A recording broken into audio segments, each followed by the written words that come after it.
Assalamualaikum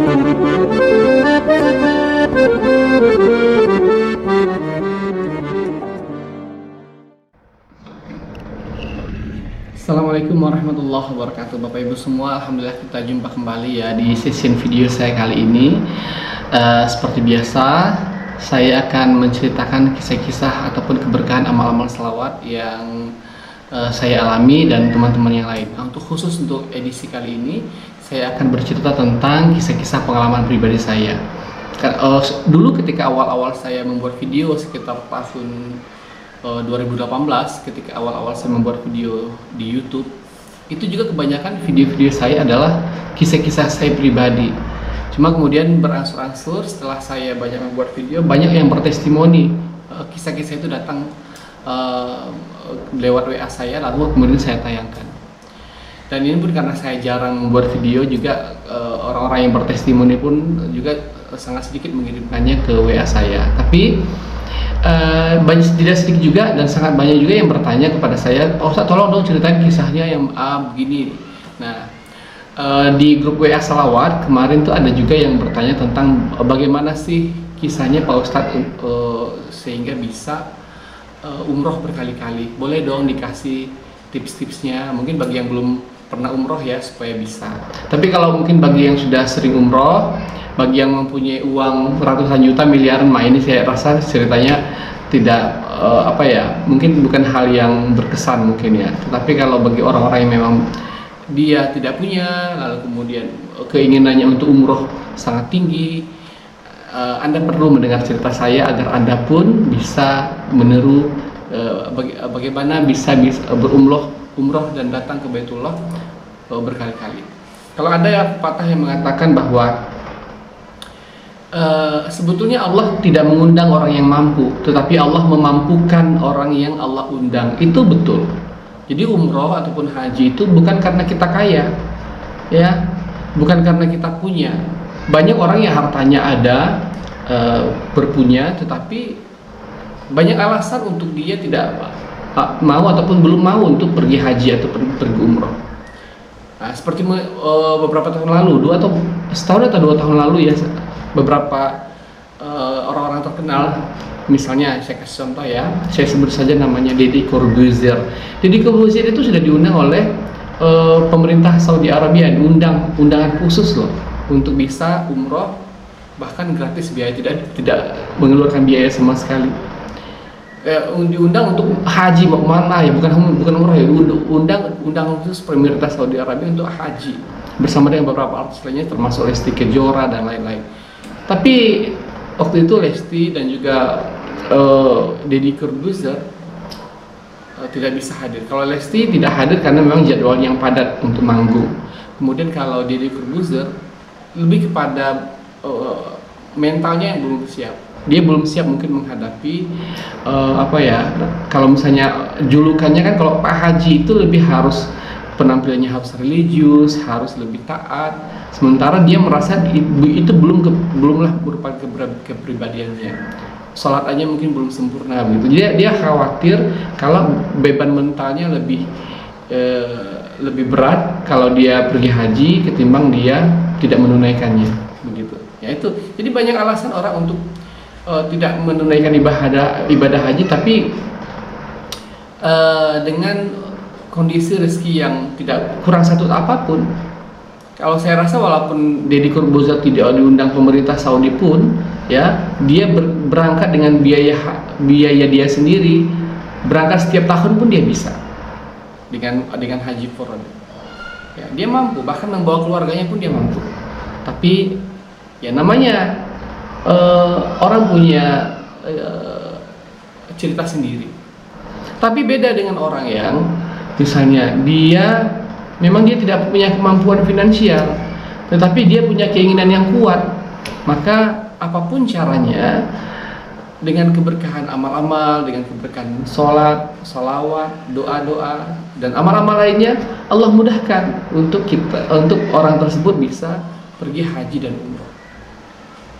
Nah, begitu juga saya, ketika itu di 2019 ya, 2018 saya sudah mulai membuat konten YouTube, dan di 2019 ya, di 2018 akhir saya sudah eh, apa namanya, YouTube saya sudah mulai dimonetisasi, walaupun mungkin waktu itu penghasilannya tidak besar ya. Waktu itu jumlah monetisasi yang saya terima di YouTube ya awal-awal masih 750 ribu rupiah, 2 juta rupiah, masih segitu. Sehingga kemudian di awal tahun 2019, bulan Januari, terbesit di hati saya ya, pengen banget rasanya bisa umroh, bisa ke Baitullah, bisa melihat Mekah langsung, bisa melihat Ka'bah langsung. Bagaimana rasanya? Saya iri melihat orang-orang yang beberapa orang yang di channel YouTube saya sudah bertestimoni, mereka bilang mereka sudah pergi umroh dan itu usianya masih muda-muda. Nah, kalau mereka bisa, kenapa saya tidak? Awalnya begitu sih ceritanya ya. Jadi di Januari itu saya sudah mulai meniatkan diri. Saya cari informasi, itu travel apa yang bagus. Saya mulai cari informasi di internet. Travel apa ya nanti kalau seandainya saya mau pergi umroh, saya mau pakai travel apa ya? Saya sudah search di semua di internet, di semua website saya cari apa travel yang bagus untuk saya.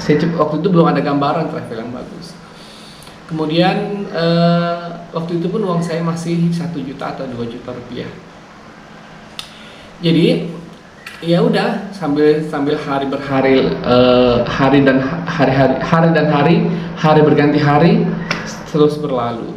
Tetapi satu hal yang teman-teman harus tahu bahwa saya berangkat umroh itu akhir Desember, akhir ya sekitar tanggal 20-an ya, 27 atau pokoknya akhir Desember 2019.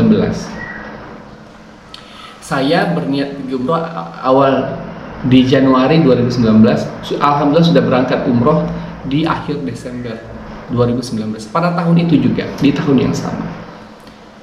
Waktu itu biaya umroh itu saya bayar total ya, saya bisa lunasi itu sekitar lebih kurang 27 atau 28 juta. Itu alhamdulillah dengan uang sendiri ya. Apa yang saya lakukan sehingga saya bisa bayar lunas? Jadi waktu itu memang saya belum punya uang, dan penghasilan saya dari YouTube pun karena saya tidak mempunyai bisnis yang lain itu masih belum bisa diharapkan gitu untuk memenuhi kebutuhan saya sendiri saja. Alhamdulillah boro-boro untuk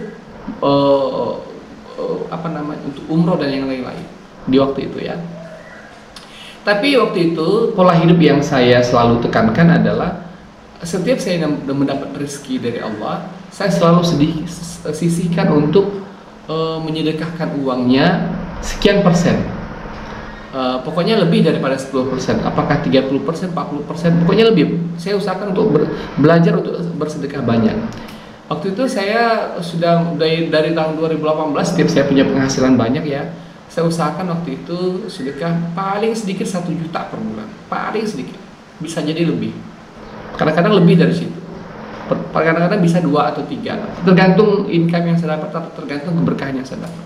Kalau saya waktu itu mendapatkan kecil ya minimal 1 juta, kalau saya mendapatkan agak besar saya tambahin. Itu prinsip saya. Jadi saya tidak berprinsip bahwa kalau saya mau umroh ya saya nabung, bulan ini saya nabung 200.000, nanti bulan depan 100.000, bulan depan akhirnya nanti terkumpul kapan sehingga terkumpul mencapai 25 juta atau 30 juta atau 45 juta misalnya, barulah itu saya pakai untuk umroh. Bayangkan teman-teman, ini saya mengajak teman-teman semua berpikir ya, seandainya saya menggunakan pola dengan cara menabung. Saya mendapat rezeki dari hasil jualan dan saya tabung bulan ini misalnya 300.000 atau 500.000 ya. Bulan depan saya tabung 400.000, bulan depan lagi saya tabung 300.000. Kira-kira berapa lama saya bisa terkumpul sejumlah 30 juta lebih kurang, kemudian saya berangkat. Apakah mungkin dengan cara seperti itu saya bisa bisa ngumpulin uang jumlahnya lebih kurang 28 atau 30 juta dengan cara menabung per bulan 200-300.000? Mungkin nggak? Nggak mungkin. Kalau cara yang seperti itu saya pakai, mungkin saya akan berangkat umroh itu 3 tahun kemudian, atau berapa 2 tahun atau lebih kemudian. Tapi saya menggunakan cara langit, teman-teman. Jadi yang saya ajarkan kepada teman-teman ini bukan cara konvensional. tapi cara langit. Apakah cara konvensional salah? Bukan, tidak salah. Tetapi itu cara-cara lama. Kita kan ingin dengan cara yang cepat dan cara yang dahsyat. Kan begitu kan? Kalau Anda ingin cara yang cepat, Anda pakailah cara langit. Cara langit bagaimana? Anda punya uang, jangan Anda tabung. Anda tabungnya di bank Allah. Anda sedekahkan, Anda bagikan ke fakir miskin, ke anak yatim, ke kaum duafa. Anda bagikan itu uang. Jangan tabung, tapi Anda sedekahkan. Ya, dan itu rutin, sebulan, 2 bulan, 3, rutin setiap hari. Kalau seandainya biaya umroh Anda misalnya ini 40 juta, tabunglah, sedekahkanlah lebih kurang 10% dari 40 juta. Berapa itu? 4 juta. Ya, kalau Anda misalnya bersedekah 4 juta nggak bisa langsung, ya udah cicil aja, bulan ini 1 juta, bulan depan 1 juta, selama 4 bulan Anda bisa sedekah seperti itu. Di samping dengan amal-amal salawatnya diperbanyak, bangun tahajudnya diperbanyak, salawatnya diperbanyak, sholat fardunya di awal waktu, doanya diperbanyak, menolong orang diperbanyak. Itu alhamdulillah saya menggunakan cara itu. Ya, saya beli beras, saya beli minyak goreng, saya beli sembako, saya bagikan kepada orang-orang yang duafa yang kurang mampu. Saya bagikan uang tunai orang-orang yang misalnya tidak mampu membayar uang sekolah, yang orang tuanya terbatas dalam kemiskinan, itu saya kasih. Tapi biasanya gini ya, kalau saya pribadi membantu orang itu memang orang yang saya langsung melihat orangnya, saya langsung jumpa orangnya. Kalau tiba-tiba nih misalnya teman-teman di sini, Pak Ustadz tolong saya, bantu saya lagi ada masalah begini. Saya nggak pernah ketemu Anda, saya nggak percaya. Bisa jadi saya menganggap Anda menipu atau itu ya pokoknya biasanya saya untuk membantu dalam bidang sosial itu saya harus memverifikasi sendiri, ada kriteria sendiri yang saya punya sehingga saya merasa bahwa dia layak mendapatkan bantuan saya, gitu biasanya begitu. Kalau saya merasa chemistry saya sudah tercipta dengan satu orang, saya sudah kenal dekat, saya sudah tahu orangnya, ya insya Allah saya akan dengan mudah. Tetapi itu pun tidak setiap saat ya, bahwa dia misalnya, Pak Ustadz saya ada masalah A, B, C, di semua ada masalah diceritain, lalu saya bantu bulan ini misalnya. Lalu kemudian bulan depannya lagi ada lagi masalah, Mbak saya bantu lagi, wah tiap bulan dong. Nah itu namanya saya nggak mau seperti itu. Saya biasanya membantu itu meringankan beban, tetapi bukan dijadikan untuk tempat bergantung. Ada loh teman saya yang seperti itu. Dulu saya bantu, dia sakit kakinya bengkak, patah tulang ya. Akhirnya kan nggak bisa bekerja. Jadi karena dia nggak bisa bekerja, dia kan masih ngontrak rumah. Jadi rumahnya ngontrak nggak bisa bayar, airnya juga nggak bayar, udah nunggak 3 bulan, anak-anak sekolah nggak bisa bayar. Itu saya total semua, berapa itu tagihannya saya bayarin. Begitulah misalnya saya membantu orang ini untuk bagaimana dia terbantu. Bulan depannya lagi dia baru pulih kan, belum ada pekerjaan, masih pelanggannya belum lagi. Dia waktu itu ngejual air galon ya, jadi air galonnya itu belum ada pembeli, jadi masih ada tunggakan ya. Masih saya bantu 3-4 kali saya bantu begitu, hampir tiap bulan. Tapi ya saya bilang, pokoknya Pak kamu, saya ajarkan amal salawat, bangun banyak salawat, nanti tahajud bangun berbanyak salawat seperti ini, saya ajarkan, tapi nggak diamalkan. Udah nggak diamalkan, akhirnya merasa bahwa kalau dia punya kesulitan ya sudah, tinggal ngomong ke saya, nanti saya akan bantu. Jadi saya nggak suka begitu. Jadi saya itu membantu karena rasa iba dan kasihan, tetapi saya tidak suka dijadikan sebagai tempat bergantung. Saya makanya saya lebih ingin memberikan pertolongan kepada orang lain itu ya mengenalkan dia kepada Allah. Nah gitu. Jadi dia ada masalah, lalu dia kemudian bertakwa pada Allah, minta sholat hajat dan salawat yang berbanyak, dia mendapatkan pertolongan dari arah mana saja Allah kehendaki padanya. Itu jauh lebih bagus. Ya gitu ya. Nah begitu. Jadi itu yang saya lakukan. Saya memperbanyak amal dengan memperbanyak berbagi kepada siapapun yang saya rasa oh dia layak menerima bantuan saya. Jadi saya punya kriteria sendiri. Kalau teman-teman nih, Pak Ustadz tolong saya dong A B C. Oh saya nggak pernah jumpa Anda. Oh nggak pernah ketemu. Aduh kayaknya saya masih berpikir 100 kali untuk memberikan bantuan. Ya. Tapi kalau Anda, misalnya saya lihat langsung, oh begini kondisinya, oh begitu. Itu biasanya Anda nggak minta pun saya tahu, oh dia layak memberikan bantuan. Anda nggak minta saya, kalau hati saya terketuk langsung saya kasih. Begitu saya kasih. Jadi biasanya memang yang saya ingin ajarkan kepada teman-teman, kalau kita untuk bersedekah itu ya, kita harus alokasikan dananya. Bukan senamanya sedekah itu nanti kalau ada orang-orang di tengah jalan, di pinggir jalan, minta-minta sedekah nanti kasih. Kalau nggak ketemu ya sudah nggak sedekah. Itu pun ngasihnya cuma 1.000, cuma 2.000. Nggak begitu.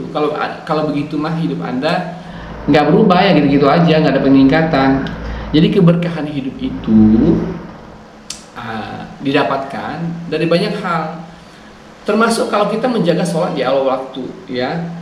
Kita bagi laki-laki yang dia sholat ke masjid, masuk ke masjid, kalau kita masuk masjid apa doanya? Allahumma ftahli abwaba rahmati, ya kan, abwaba rahmati. Dengan dia masuk masjid itu dia mendapatkan keberkahan rahmat, dia mendapatkan rahmat dari Allah. Apa itu rahmat? Rahmat itu kan kebaikan dari Allah. Kalau dia berdoa dikabulkan doa-doanya, itu rahmat. Kalau dia ada urusannya dimudahkan, tidak, dan dijauhkan kesulitan oleh Allah SWT, itu rahmat. Anda rajin ke masjid, itu Anda mendapatkan banyak rahmat. Jadi silahkan amalkanlah amal-amal yang Anda berpotensi mendapatkan banyak rahmat. Pertama, sholat ke masjid rajin.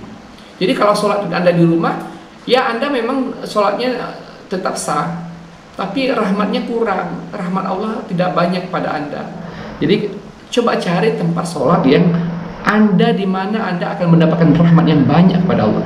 Kalau 5 kali Anda bolak-balik ke masjid, subuh, zuhur, asar, maghrib, isya, 5 kali Anda mendapatkan rahmat dari Allah pada hari itu. Bayangkan 5 kali. Itu rahmat dari Anda sholat berjamaah saja. Belum lagi rahmat dari jalan Anda bersalawat. Sallallahu ala Muhammad, sallallahu ala Muhammad, sallallahu ala Muhammad. Kalau satu salawat yang kita zikirkan, Allah akan kasih kita 10 rahmat. Kalau Anda menzikirkan sallallahu ala Muhammad misalnya 50.000 kali misalnya, 50.000 kali dikali 10, berapa itu? 50.000 dikali 10, 500.000 rahmat Anda dapatkan pada hari. Ditambah lagi dengan rahmat salat. Tambah apa lagi? Rahmat apa? Rahmatnya yang lain-lain. Misalnya kalau Anda didoakan orang lain dari kebaikan yang Anda lakukan, amal-amal soleh Anda yang lain yang kita nggak tahu. Dan kita juga boleh kok bertawassul atas amal-amal perbuatan kita. Misalnya kita pernah membantu seorang ibu yang sedang kelaparan 2 hari nggak makan, lalu kita kasih sedekah sama dia. Lalu dengan itu dia sangat terharu dan mendoakan kita secara tidak sengaja gitu. Ya Allah, semoga Bapak nanti diberikan kemudahan rezeki, diberkahi rezekinya, dimudahkan urusannya, amin amin ya Allah, begitu katanya. Nah, dia mendoakan kita seperti itu kan secara spontanitas, karena kita memberikan dia bantuan, kan begitu. Nah, saya jadi lupa apa yang mau tadi saya ceritakan. Jadi rahmat itu kita saya mau ceritakan tadi ini ya, tentang doa tawassul ya. Kita berbuat amal tadi kan, kita berbagi kepada satu orang ibu yang dia sudah 2 hari nggak makan, kemudian kita bantu dia dan dia mendoakan kita secara ikhlas. Ketika kita dalam kesulitan, kita punya hajat kepada Allah, misalnya hajatnya kita pengen umroh, ya Allah, aku ingin umroh ya Allah, berikan aku rezeki yang banyak. Ketika kita sholat tahajud lalu berdoa, atau di setiap kesempatan ada doa-doa yang ada waktu-waktu yang mustajab untuk kita berdoa, ya Allah, aku ingin sekali pergi umroh ya Allah, mudahkan jalan-jalanku agar bisa umroh ya Allah. Ya Allah, kemarin ada seorang ibu yang mana ibu tersebut sudah 2 hari nggak makan, padahal dan aku merasa iba melihat dia. aku punya uang 200.000, hanya itu yang aku punya, lalu aku berikan semuanya kepada ibu itu. Dan dia sangat merasa riang, gembira menerima uang itu sambil berdoa, mendoakan keberkahan kepadaku. Ya Allah, jika Engkau ridho terhadap perbuatanku yang kecil itu, amal solehku yang kecil itu, aku minta kepadamu ya Allah, mudahkan jalan-jalanku agar aku bisa pergi umrah. Mudahkan, bukakanlah jalan-jalanku agar aku bisa pergi haji ya Allah.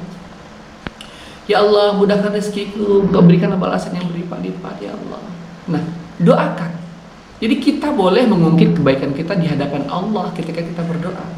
Yang tidak boleh itu, ada yang bertanya, masa ya sih Pak Ustadz boleh kayak gitu?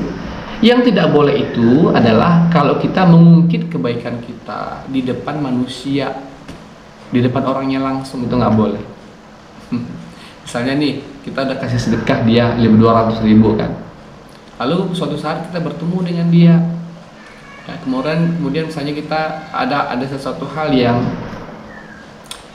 ada sesuatu hal lah gitu kan, lalu kemudian kita ngungkit, kamu ya dulu kamu pernah saya bantu 200.000, kamu masih ingat nggak? Begini-begini, kita ungkit. Nah itu kalau bisa, kalau sebisa mungkin jangan sampai kita ungkapkan. Tapi ada kok kadang-kadang ya, terkadang memang ada orang-orang yang memang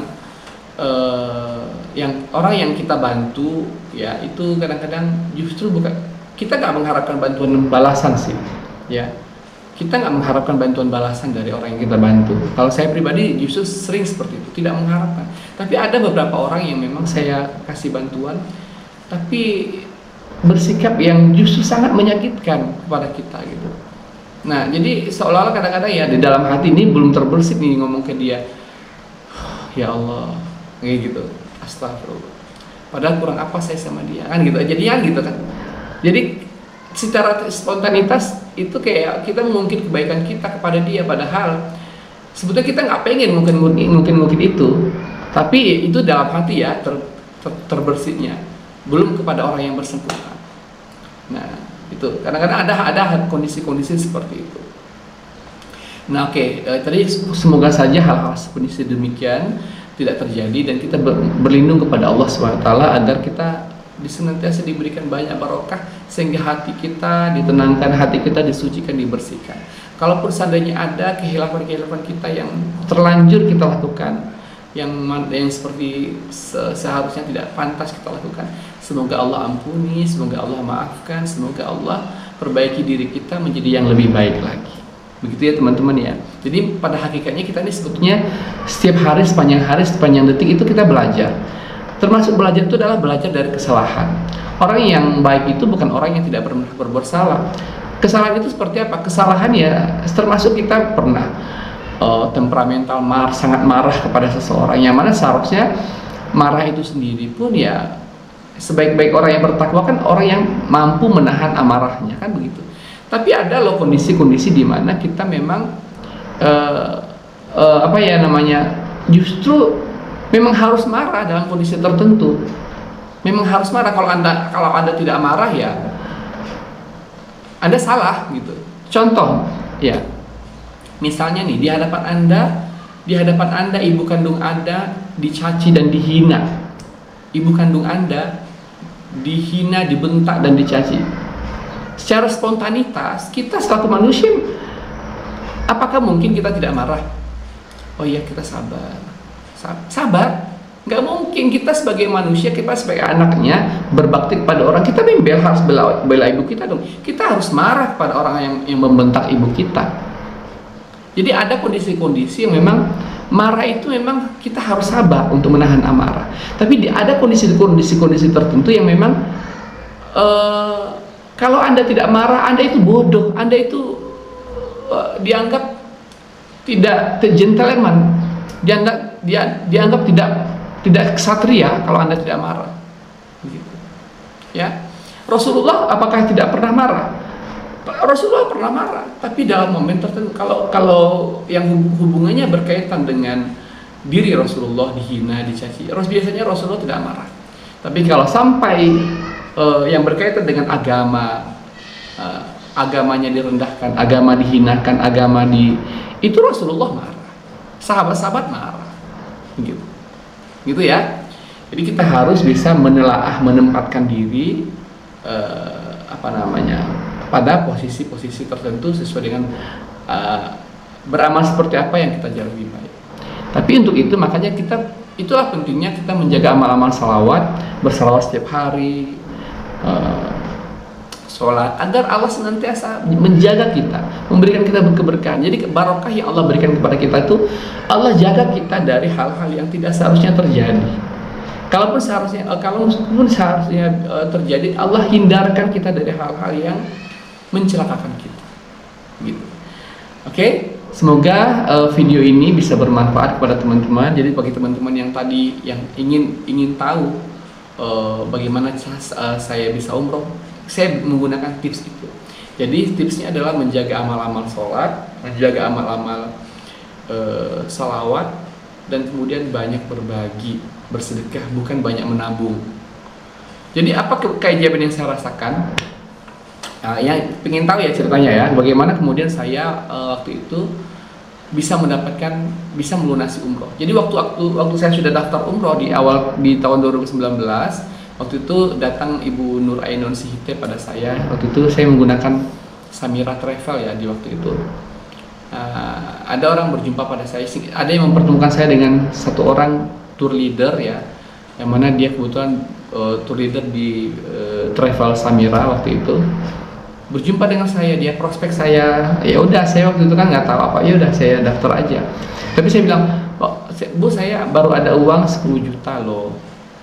Jadi di waktu bulan September saya sudah punya uang 10 juta. Tapi kan uang itu belum cukup. Ya, uang itu nggak cukup. Ya nggak apa-apa, itu bisa insya Allah. Mudah-mudahan kamu bisa. Nanti bisa kok. Caranya bayar dulu daftar belakangan. Daftar dulu bayar belakangan, atau umroh dulu bayar belakangan, bisa. Ya udah, saya daftar. Besok harinya itu saya lunasin 10 juta. Padahal biaya waktu itu kan 27 juta ya, seingat saya ya. Jadi singkat ceritanya di bulan Oktober itu ya, ada satu orang ibu yang tiba-tiba juga subscriber channel YouTube saya, dan juga penonton setia YouTube saya, juga follower saya di Instagram, mentransfer saya uang 10 juta. Sebelumnya saya sudah sangat sering ya mendapatkan transferan dari teman-teman waktu itu. Pak Ustadz, minta dong nomor rekeningnya, ada rezeki sedikit. Saya dikasih 1 juta 500.000, 1 juta, 2 juta. Waktu tahun 2019, saya herannya ya, itu sangat banyak teman-teman dari penonton setia YouTube saya meminta nomor rekening saya. Ya sudah, saya bagi aja. Begitu saya bagi, saya dikasih 500.000, 1 juta, ada yang ngasih 800, ada yang ngasih 1 juta, ada yang ngasih 2 juta gitu. Itu semua total ya itu, dan hampir setiap hari. Sehingga terkumpullah 10 juta, jadi terkumpul lagi sampai 15 juta, 20 juta gitu kan. Dan tiba-tiba di bulan Oktober ada yang transfer saya 10 juta. Namanya Ibu siapa ya? Saya nggak tahu. Dan itu saya nggak pernah ketemu orangnya. Saya belum pernah berjumpa dengan orang tersebut. Katanya dia, alhamdulillah dengan segala macam keajaiban, dia ada rezeki, dia kasih saya uang 10 juta. Singkat ceritanya gitu. Jadi setiap hari itu katanya saldo rekening dia terisi sendiri, entah dari mana. Dia sudah cek ke bank, dia sudah cek sama saudara, nggak ada yang transfer, tapi tiba-tiba terisi sendiri. Dan itu merupakan sebuah keajaiban salawat yang dirasakan. Jadi katanya karena dia banyak belajar amal salawat dari saya, ya sudah, dia berbagi kepada saya, makanya dia kasih sebanyak itu. Ya itu, saya nggak tahu, pokoknya itu deh. Dan begitu saya ditransfer 10 juta waktu itu, langsung saya lunasin lagi biaya umroh saya, akhirnya lunas. Dan teman-teman saya ketika mendengar saya mendaftar umroh di waktu itu ya, mereka seperti meledek. Dia pikir saya, siapa sih yang bayarin kamu, katanya. Dia gitu. Kemudian udah digosip, si Anu tuh ya, Muklis tuh udah daftar umroh. Allah percaya amat.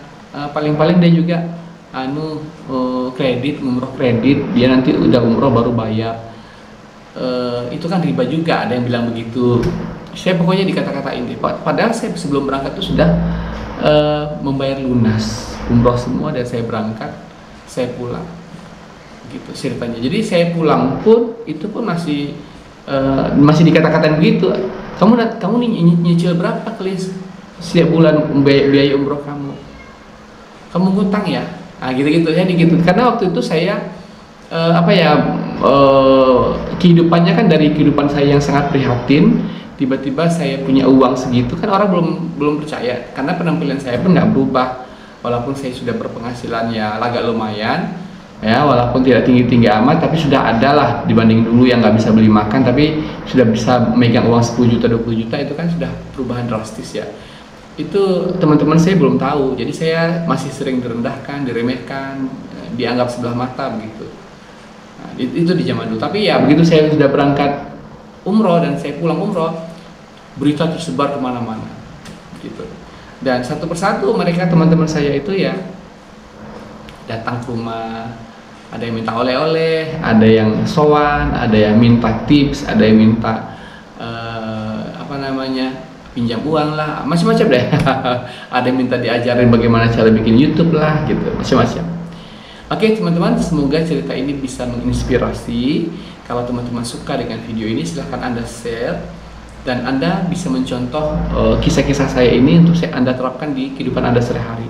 Jadi kalau kita dalam Islam itu, yang lebih ditekankan adalah kita banyak memberi, ya, banyak memberi bukan banyak menabung, ya banyak bersedekah bukan banyak menyimpan harta atau menimbun-nimbun harta, banyak berbagi. Kalau kita banyak memberi, insya Allah kita akan banyak menerima. Oke, begitu saja. Jangan lupa untuk di share video ini sebanyak-banyaknya. Sampai jumpa. Assalamualaikum warahmatullahi wabarakatuh.